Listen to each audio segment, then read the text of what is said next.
treatises.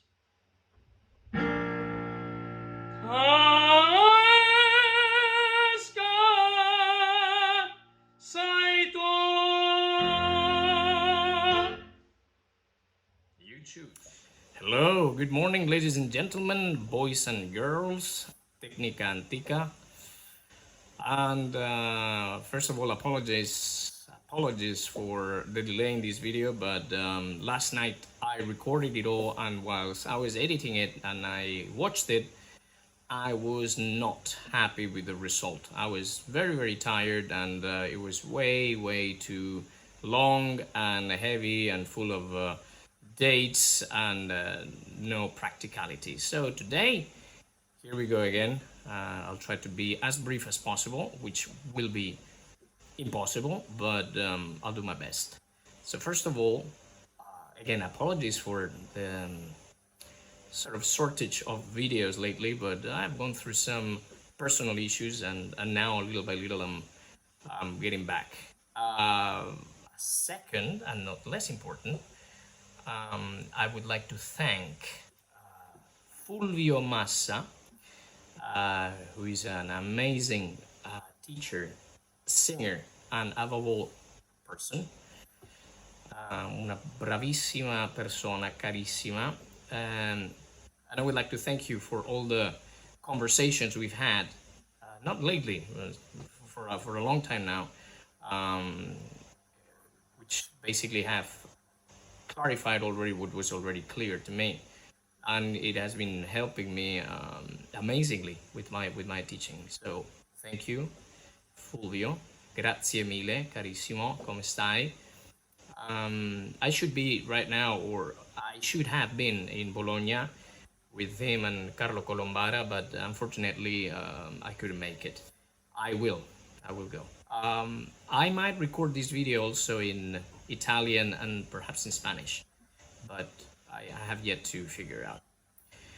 So, title of this video, Twang versus Squillo, and where did it go sideways or not, because I cannot really judge techniques if they work for some people or not. So yesterday was like a dress rehearsal, okay, and as you know, either the dress rehearsal goes very well and the performance goes very bad, or vice versa. So in my case, I think the dress rehearsal was quite bad and let's try for the performance to be okay. What is Twang and what is Squillo, and where or how and where and who is going to use it and why? All right, so when we talk about Squillo, even though it might translate from Italian into English or any other language as, I don't know, ping or bright or buzz, actually it is not, because Squillo is a pharyngeal resonance, and twang, as its name is self-explanatory, it's basically a secondary resonance that occurs in what is called the mask area, yeah? La maschera. If we go back in time, and especially, obviously, being a tenor, my research almost exclusively covers tenors, but not only, okay, so we'll have a bunch of names here. We discovered how, with time, the fashion and the way people perform changed quite radically over the turn of the 20th century, because that's where basically we have recordings available. We don't really know how people sounded before the 20th century. So before we analyze historically the different schools of singing and what they advocated, let me just display a few sounds and kind of repertoire in which you are going to use this kind of sound. So when we talk about Squillo, in the classical Italian school of singing, and this is not exclusively Melocchi, who, by the way, did not create anything but rather compile what was available at the time. And what was available at the time was Garcia and Lamperti, basically. Many others, obviously, but that was sort of the two main schools at the end of the 19th century and the turn of the 20th century, the beginning of the 20th century.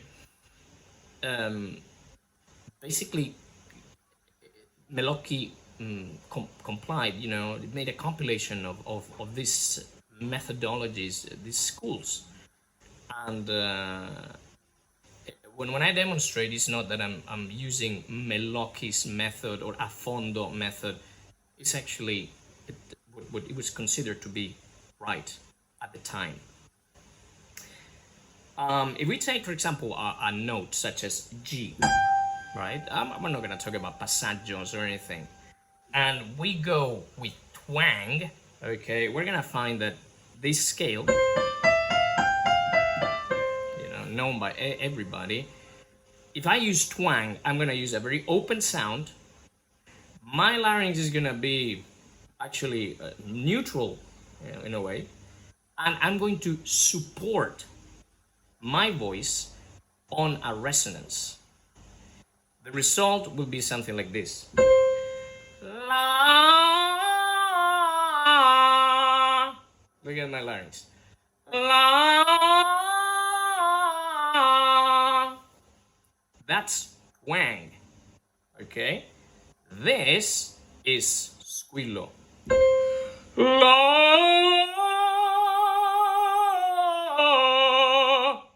Look at my larynx. La.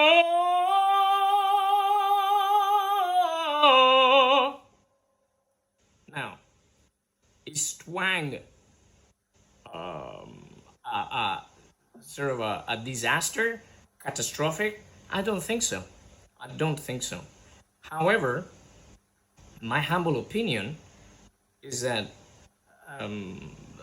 the color of these twang, it's not totally desirable for lyric or lyrical, operatic, classical literature. It is not, my humble point of view, physiologically complete. It does create a lot of constriction in the laryngeal area, and when you're on stage, the voice is small. Again, haters will be haters, and people that think otherwise will think otherwise. But my own experience and that of many others actually advocates for this.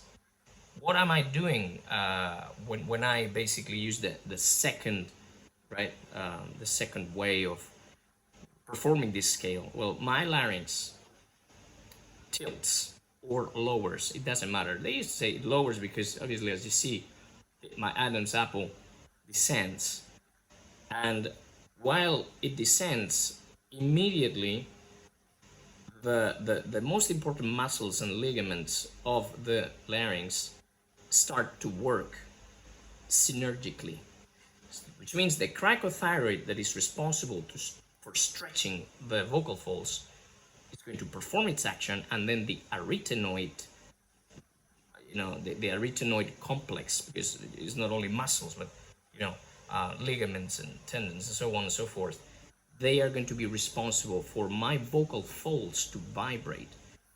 Now, if we support our voices in a resonance in a very small place, the function is going to be compromised because we are supporting our voices in a color, not on a function. If I direct air directly, redundance, if I basically travel this way with my voice,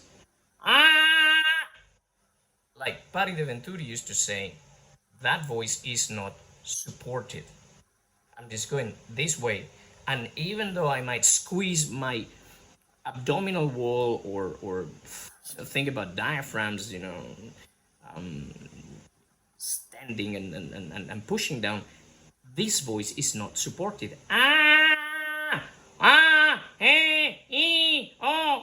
My larynx is not tilting.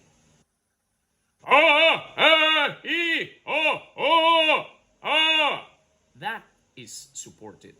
Leaning, appoggiare, to lean against something, not jamming, cranking it down. No, it's just la la la, not supported. Eventually, this is gonna get super tired, and eventually it's going to, I don't know, either the glottis is gonna come down and say, what's going on? I'm swallowing, and that's Tarzan appears, or I'm going to squeeze, I'm gonna get fatigued, and then I'm gonna run out of voice. My humble point of view, and that of many others that shared the same theory. Another thing that might happen when I go to my lower register,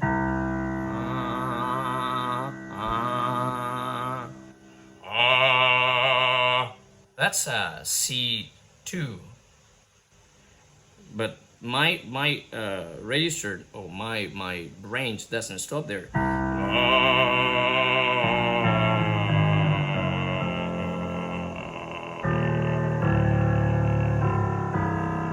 That's C, so C3, C2, sorry. So this was C3, C2.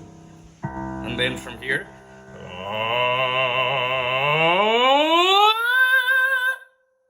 from C2, sorry, C3, excuse me, to C5. Leaning against my vocal folds and my larynx. Okay, so where do apply one technique and the other? Well, if I'm singing country music, rock and roll music, even musical theater, which is going to be amplified by a microphone, I might go for this color, which Marcello del Monaco himself qualified as gradevole, which means pleasant. It's a pleasant color if you combine it, but it's a color. It is not a function. So if I were singing, I don't know, the Animals, yeah? There is a house in New Orleans they call the Rising Sun. Well, that resonance with a mic, it's going to be adequate. Why? Because if I were to sing this in an operatic way, with this pharyngeal resonance and this color, which is darker, it would sound something like, there is a house in New Orleans, they call the Rising Sun. It's not applicable, okay, for that type of music. So you're gonna hear this twang in a lot of country, rock, pop, right? Because it is the fashion, it is the color required for that. And the color required for operatic literature, regardless if it's dramatic or light, it's going to be that one. Because of the function, because of the legit sound, the noble sound you get out of it. So before we continue demonstrating stuff, let's talk a bit about history and who studied with whom chronologically. So let's go back to the late 16th and 17th centuries, and we find Giulio Caccini, born in 1551, died in 1618, and Ludovico Zacconi, 1555, 1627. They both shared one vision that they had in common: full voice, voce piena so full, piena e naturale, senza voce finta. And what was voce finta in those days? Falsetto, head voice. What is the difference between head voice and falsetto?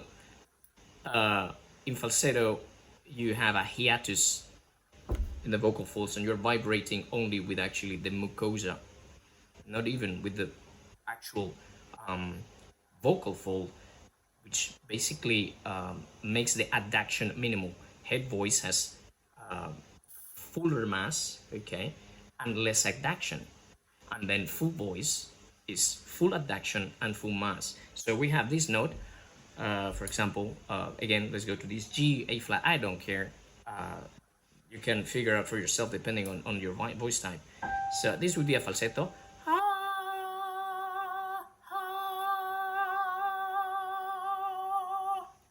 There is air coming through the vocal folds. This would be head voice. And this would be full voice.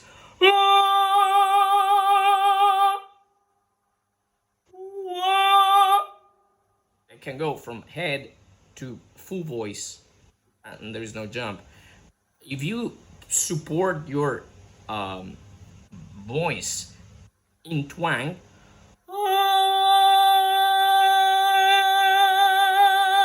there's no way of growing it. No way of growing it. Okay, so let's go now to the 18th century. We're going to see that Naples in Italy has basically a glorious time and influence with the so-called Neapolitan opera, who were very representative of this movement. Francesco Durante, 1684-1755, and Nicola Porpora, 1686 and died in 1766. I don't know if any of you have seen that wonderful movie, at least for my liking, Farinelli il Castrato, in which you see that rivalry between Niccolo Porpora and Handel. It is a movie, but sort of illustrates what's going on in that time. Yeah, the castrati were like the heroes. Okay, later on that became illegal, and thus the change. Okay, the major teachers at that time were perhaps the castrato himself, Pier Francesco Tossi, 1647, 1727, and a name that might ring a bell to some people, Giambattista Maccini, 1716 until the 800. Okay, year 1800. Okay, now we find out that not only because of the way they wrote, because these people were composers as well, but also in the writings they always referred as Caccini and Zacconi to voce piena senza voce finta, so chest voice. I don't want to bore you with all these dates and names, but I believe it is good to trace back all this so we know what happened and why it happened. There's always a reason. So we jump into the 19th century, and there are two schools that were prominent. Not the only ones, but they were prominent there. We have the Lamperti school, created by Francesco Lamperti, the father, and his son, Giovanni Battista Lamperti, that is actually the one that wrote books, and there's one still going around, and those in this particular book, there are concepts such as la lotta vocale, the vocal struggle, or to remain in the inspiratory position. It gives you a sense of what they thought. Okay, what was going on with the voice. So unlike Garcia, Lamperti left the physiological aspects of the voice production aside. Okay, so it was more a language of, I would say, I wouldn't say fantasy, but it was a language of sensations. Giovanni Battista Lamperti had as students Irene Abendroth, or Irene Abendroth actually, David Bispham, Franz Nachbol, Ernestine Schumann-Heink, Marcella Sembrich, Roberto Stagno, and a very, very peculiar, I wouldn't say peculiar, but quite important singer and actress called Signe Hebbe. I might mispronounce that, but she was Swedish, born in 1827, died in 1925.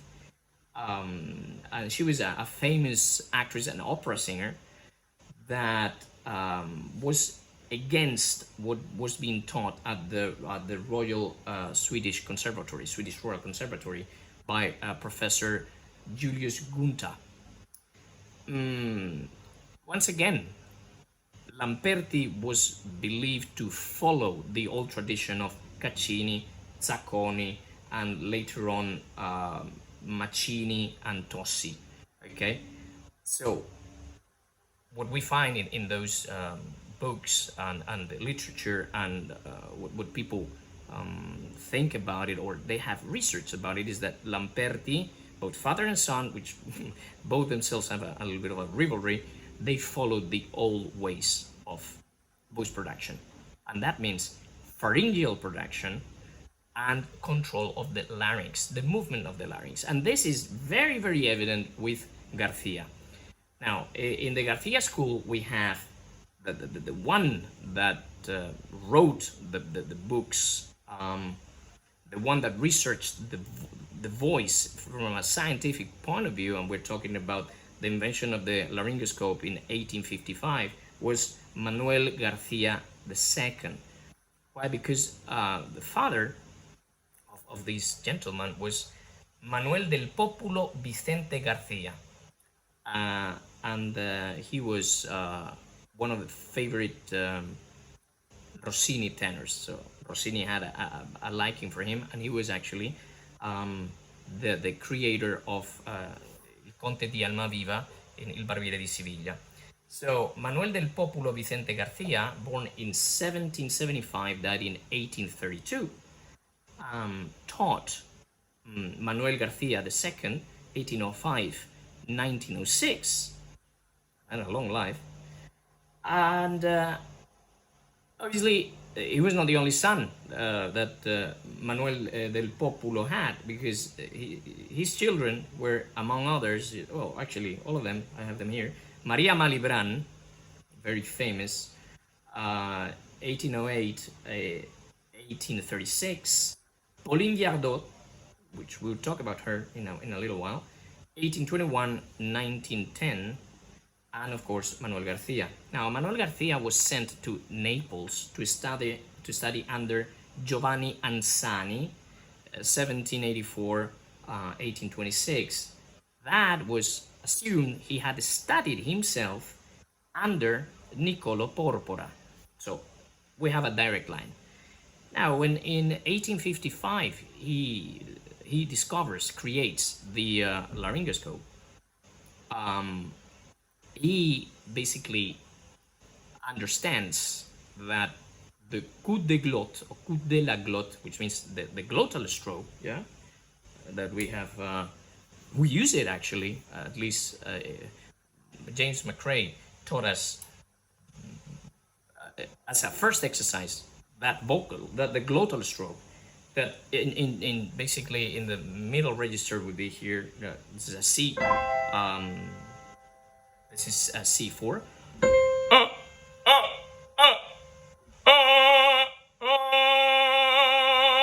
Okay, and then when I go to the top or whatever, for example, A.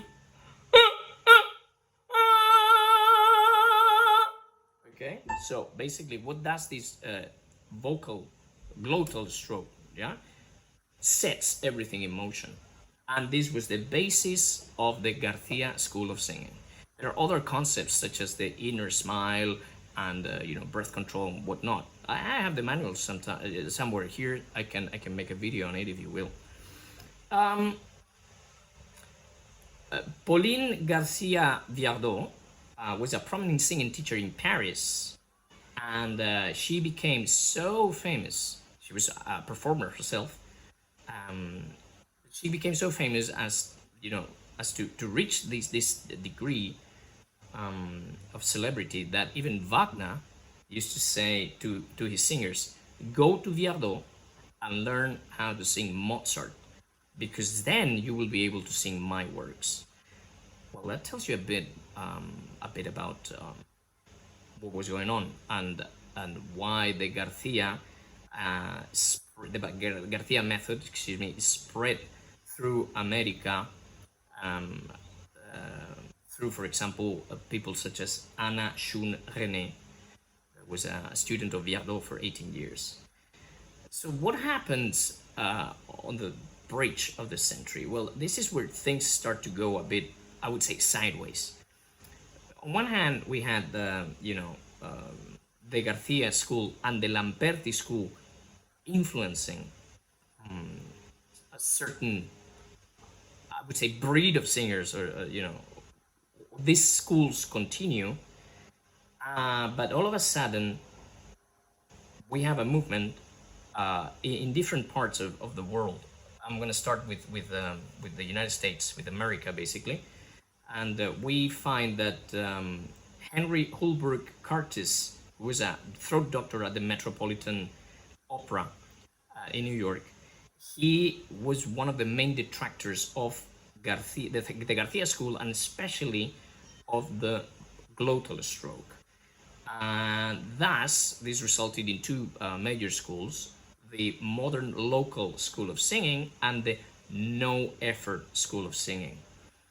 And these schools, they rejected all sorts of manipulations or control of the vocal, the voice organs, okay, such as the larynx, vocal folds. They basically forbid that, okay, and advocated that the vocal folds and the larynx should be left alone. Well, like they say in Italian, la voce nasce in gola. La voce nasce in gola. Basically, the voice is born in the throat, in the laryngeal organs, right there, and that's where you lean. Throughout belcanto, the whole belcanto period, that was it. That was believed. It was believed that you would breathe basically like a bird. Okay, so everything expanded, and then you leaned against the larynx, and then the vocal folds will start. So there was sensation in the throat. At that time, we have a character called Blanche Marchesi that basically started a fierce counterattack towards this new fashion, and she called these methodologies the nasal methods. So we are starting to see what happened. Okay. On the other hand, we have another theory that basically it's chronologically at the same time that some people claim that this technique came from beyond the Alps, so it points north, and was falsely confused with the tradition of both Garcia and Lamperti. And one of its majors, I mean, there are two major speakers of this technique. One was Alfredo Kraus, and the other one was Teresa Berganza. Why did this happen? Well, at the turn of the century, beginning of the 20th century, 19th century, 20th century, we find that orchestras start to get bigger and louder, and people started to search for a bigger sound. Their answer to this need for power is resonators. And one thing is to use a resonator to amplify the voice, but a different ball game is to use the resonator as the machinery, okay, the machinery of basically for creating the sound. And this search was the epitome of this search was this gentleman called Ernest George White, born in May 19th, 1863, in Lee, a suburb of London. As a teenager, he studied music and singing, and guess where did he study? Well, he studied at the Guildhall School of Music in London. Guess who else studied there? Yours truly. At the time, the schools available were basically the tradition Lamperti Garcia, which were basically controlling the larynx and the vocal folds as the origin of the voice, and it didn't work for him until one fine day he had a lesson with a teacher called Anton Hugo Bayer, born 1836, died in 1918, in Sweden, Stockholm. And everything starts to make sense because we have heard a lot about this phony Italian Swedish school of singing. Well, here you go. We believe this gentleman, Anton Hugo Bayer, to be that major influence for Ernest George White, who basically claims that Bayer taught him a way of singing above the tongue. And what is singing above the tongue? It's the mask. In 1909, White published Science and Singing, which eventually in 1938 became the, check it out, Sinus Tone Production, and thus the School of Sinus Tone Production. I mean, the name says it all. The name says it all. He claimed that book, and I read literally. So if you'd have your voice to grow and blossom like a rare geranium, forget your larynx. Let it go and cultivate your cranium. Hello. So where does the voice origin? The sinuses? Honestly? The sinuses? Or this mechanism connected with, or to actually, your breathing mechanism in synergy? Well, you be the judge of that. We were talking about Teresa Berganza and Alfredo Kraus, who both were amazing, and I repeat it, amazing singers and artists. And yet again, I have my doubts about their teaching. I believe they praised or they gospel something they didn't do, and people might hate and comment on this, but Alfredo Kraus covered, or Il Giro, okay, the voice, he did it, and it was very clear at the end of his career and at the beginning of his career. Actually, if you listen to a young Kraus, 1960, 63, I believe, yes, there is a Così fan tutte, and you're gonna hear a massive difference towards what happened towards the middle end of his career. And at the end of his career, it was very clear how he did cover, and there was that Giro, always emphasized, or how could I say this, made more clear by directing the sound towards the facial and frontal sinuses. But that was a color. It wasn't the function. And again, listen to him and tell me otherwise. What happened to this technique? Well, this technique is French style. And when we talk about French style, we have to talk about French language.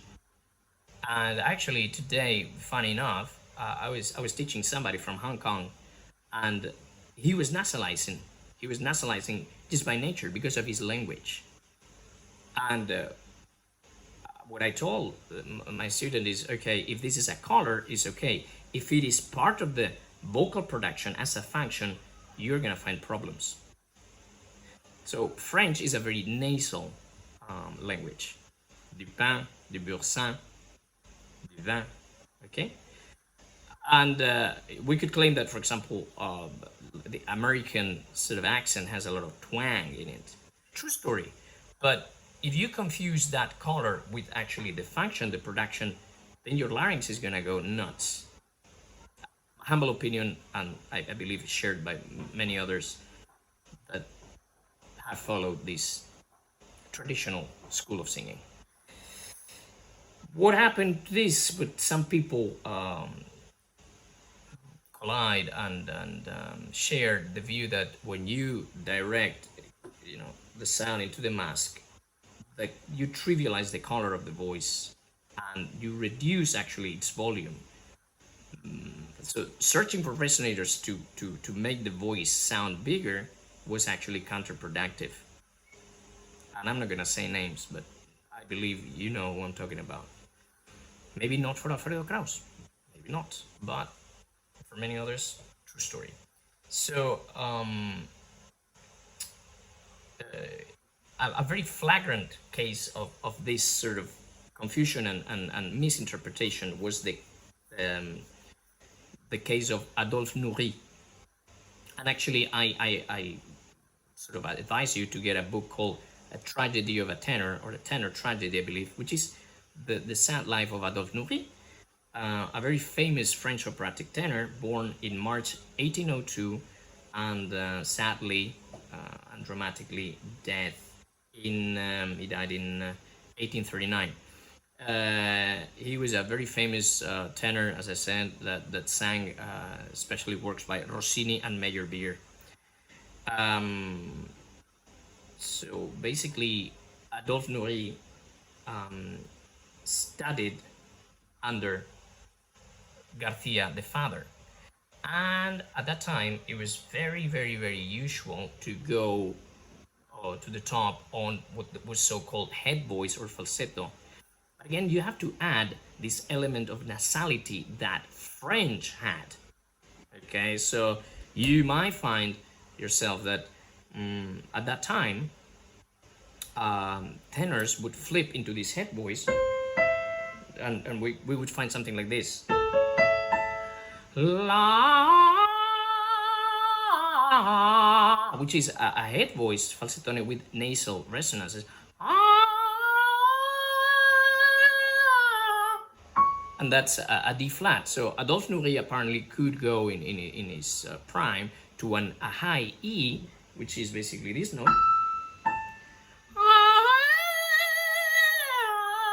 And that is what today we would call a falsetto rinforzato. So it's a like supported falsetto, and then you would add this nasal resonance. Who does that nowadays? Rock and roll singers. And you add a microphone, and then you add some twang. Yeah, for example.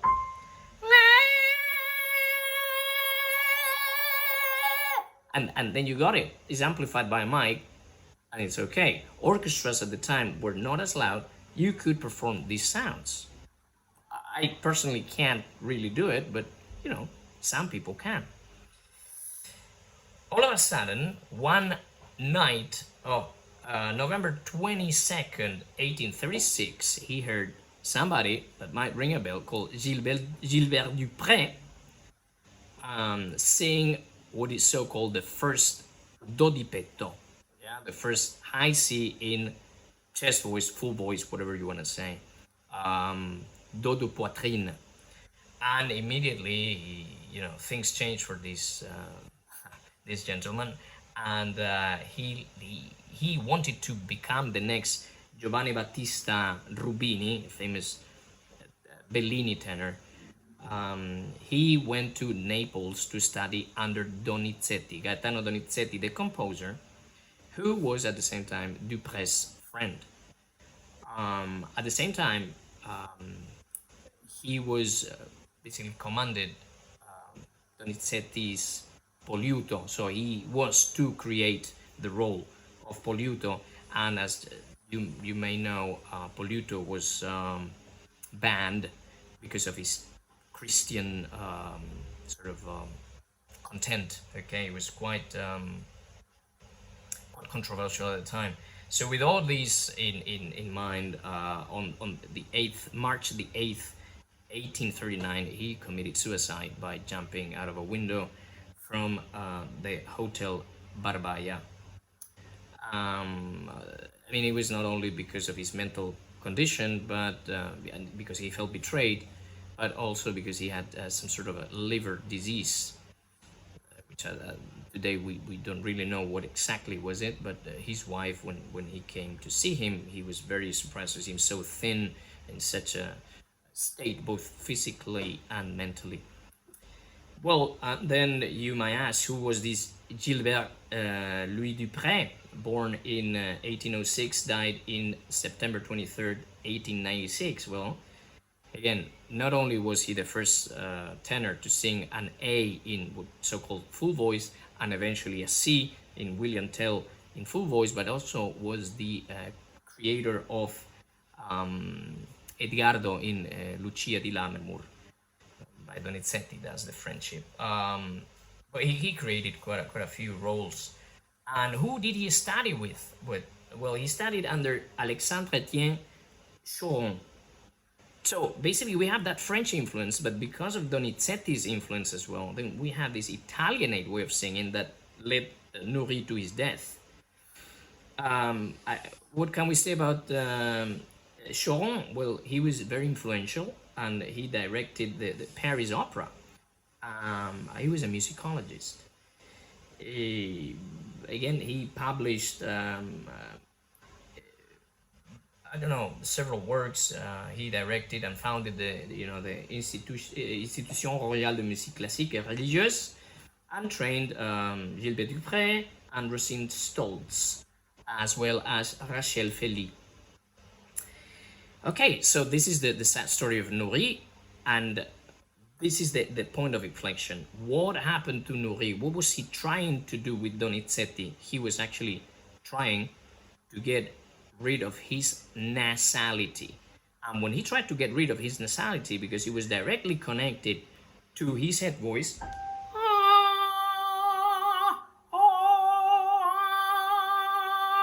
he lost his head voice. And then the rest, you know about it.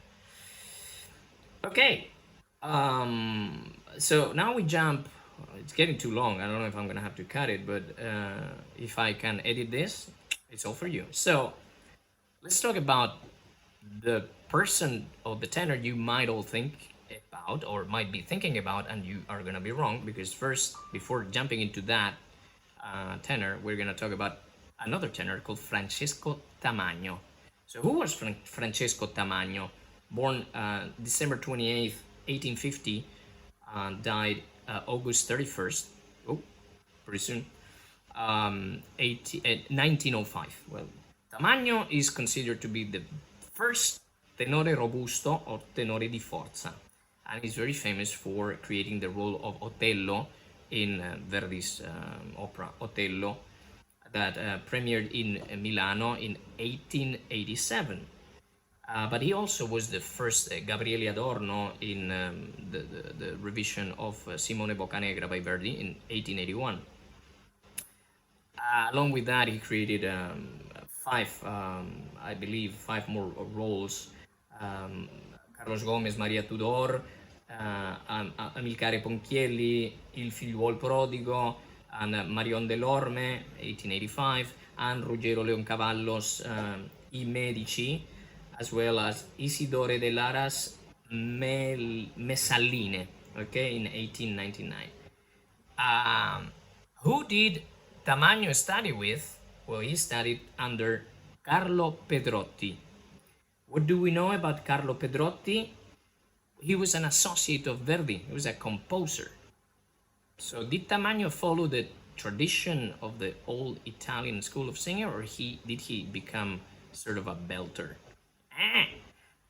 You'll have to judge for yourself, but there are recordings of Tamagno, very few, and I can only say one thing: the voice is very open, and very big, very large for that time and the recording. Okay. And now let's talk about the revolution, and the revolution is called Enrico Caruso, born February 25th, 1873. Studied under Guglielmo Vergine, okay? And basically, when Vergine heard him, he basically said that the voice was so small, it sounded like the wind going through the windows, okay? Guglielmo Vergine basically taught Enrico Caruso from 1891 until 1895, and Amelia Tibaldi Nicola. Okay. What happened to Caruso? Everybody says that Caruso, I mean, we have detractors, and then we have people that absolutely love and adore him. And they believe that under Vergine, he sort of modernized, in a way, the old Italian ways of singing, and it was like satisfying the needs for that volume and power displayed in the late 19th century and early 20th century, and that would mark basically the fashion for the later years. And some people say that no, he betrayed totally the schools of Garcia and Lamperti. Personally, I don't think so. Why? Because we have alongside teachers such as Antonio Cotogni, who taught Beniamino Gigli up to an extent, because then later on he changed to Rossati, but Antonio Cotogni taught Gigli, he taught Maria Battistini, Gian D'Arresque, Giacomo Lorivolpi, Carlo Galeffi, Julian Biel, Augusto Beff, Giuseppe Costa. Okay, so Lorivolpi always defended that his school came from the Garcia school of singing, and that was linked to that of, all way back to Niccolo Porpora and Ludovico Zacchini. Well, judge for yourselves and listen to these singers, Beniamino Gigli and Lauri Volpi, for example, and okay, Caruso as well. They all sounded the same. And later on, people carried on with this. Listen to Mario Lanza, same thing. He studied under Rossati, who also taught Gigli, who basically made a preference between Cotogni and Rossati. But continuing with Antonio Cotogni, just hear me out on this. Cotogni was a baritone. He created the role of Posa in Don Carlo, and Verdi actually wept when he heard him singing O Carlo Ascolta during a rehearsal. If Verdi wept listening to somebody that sang the way he sang, will make the link. Antonio Cotogni, Verdi, Giacomo Laurivolpi, Beniamino Gigli, Vergine, Caruso, and then go back. I'm not gonna go in depth into Arturo Melocchi, because I'm just gonna name his teacher, Giuseppe Galignani, because there are still people out there that believe that Melocchi got this technique or this method from some Tibetan monk somewhere else. No. Galignani was born in 1851 and died in 1923. So just look at the chronology and you're going to see that it's directly linked to Lamperti and Garcia. Then we have the glottal stroke. Where does this come from? Okay. So who did Alfredo Kraus study with? Mercedes Llopart. Who did Mercedes Llopart teach? Renata Scotto, Anna Moffo, Fiorenza Cossotto, Ivo Vinco, Elena Suliottis, and for example, Cecilia Núñez Albanese, and of course, Alfredo Kraus's brother. When was she born? 1895, died September 1970. If you look at the chronology, you're going to find that there is that gap. And something that maybe started with White, okay, and this doctor, whose name now I don't remember, might have developed into this. Okay, the video is super long and maybe you are very bored, but I thought I needed to make it to clarify what and why and who. If you like the video, subscribe, like, and if you need help, you know where I am. Have a great day. Bye.